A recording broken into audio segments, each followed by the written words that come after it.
Tonight, Americans and Alaskans heard from President Obama in his annual State of the Union speech.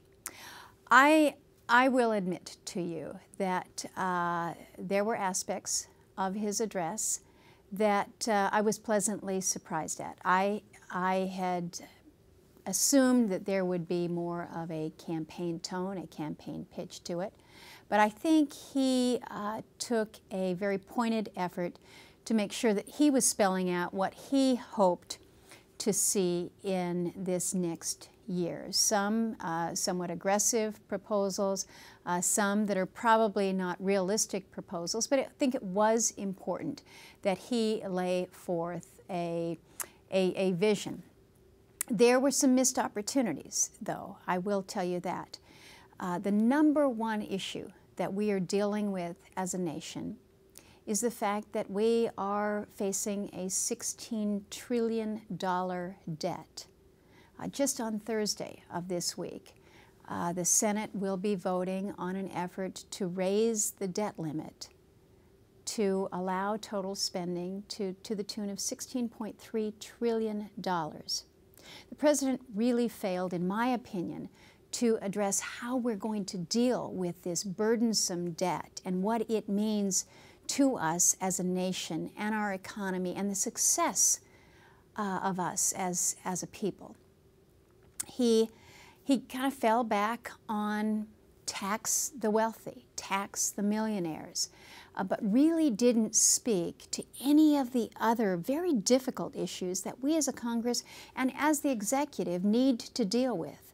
The fact that our entitlement programs are burdening us in a way that it's almost smothering our ability to move.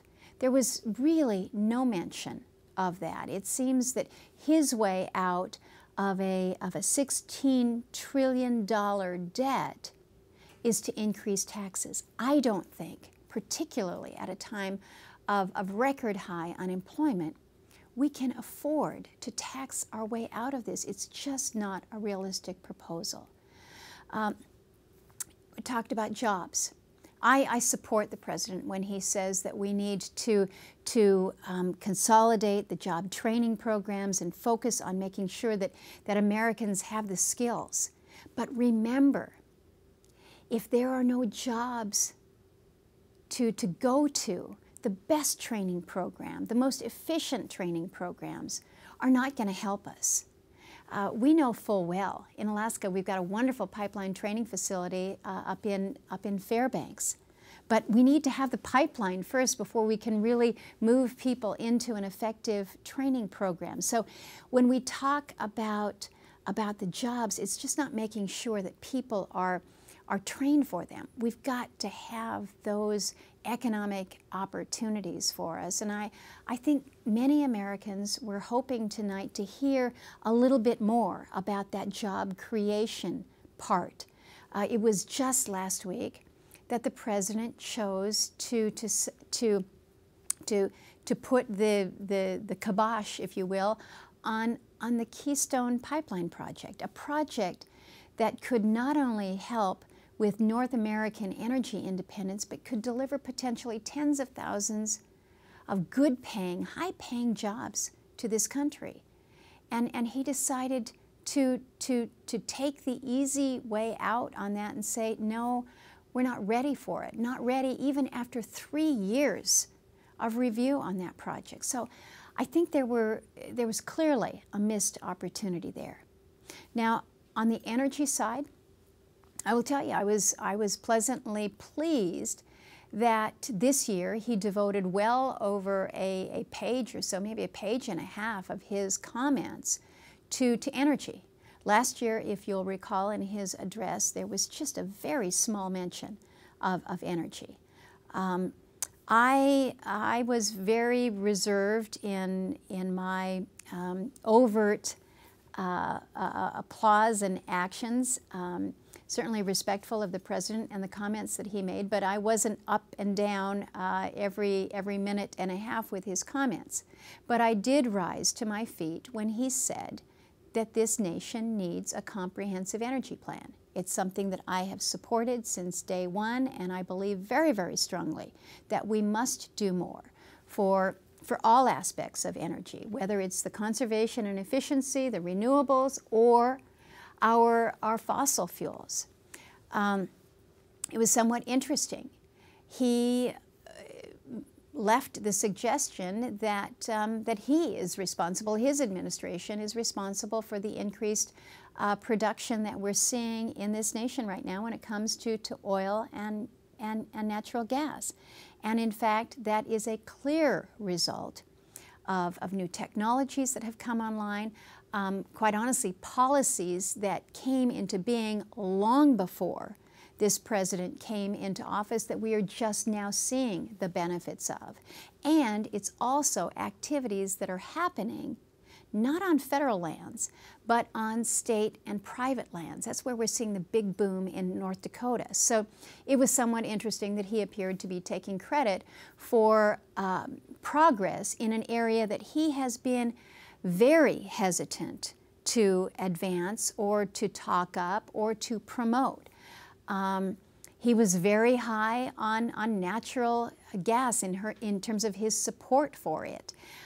Quite honestly, I think that this is a good thing, but I wish that his agencies were equally as enthusiastic about promoting natural gas. Right now, there's some issues as it relates to fracking, and some that are suggesting that we need to study more, rein in, put more restrictions or limitations. So it was interesting hearing the discussion about the energy piece. Again, from an energy producing state, we want to do as much as we possibly can when it comes to increased domestic production.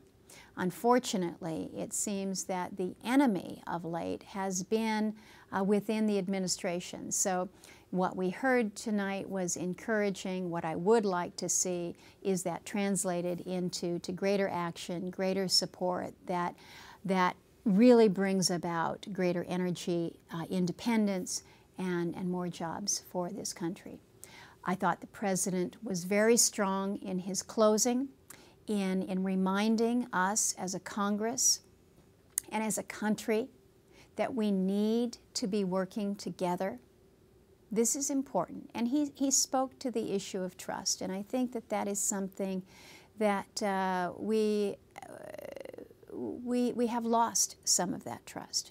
We need to regain the trust member to member, house to house, and with the people that we represent. But that takes a while to build. You just can't flip the switch and say we all trust one another. We're all going to be working off the same sheet of music here. We need to work to rebuild it. Senator Udall and I sat together. He and I had kicked off this bicameral effort last year to at least one night come together as two bodies of Congress, come together as Republicans and Democrats, sit together, have conversations, learn a little bit about one another and one another's states and who we are. I think we saw some of that tonight. It's a small step, a very, very small step, but hopefully it will help us work to regain and build the trust member to member, house to house, and to those we serve. So that's the wrap-up, the recap of the 2012 State of the Union address given by President Obama as observed by me, Lisa Murkowski. Thanks for listening.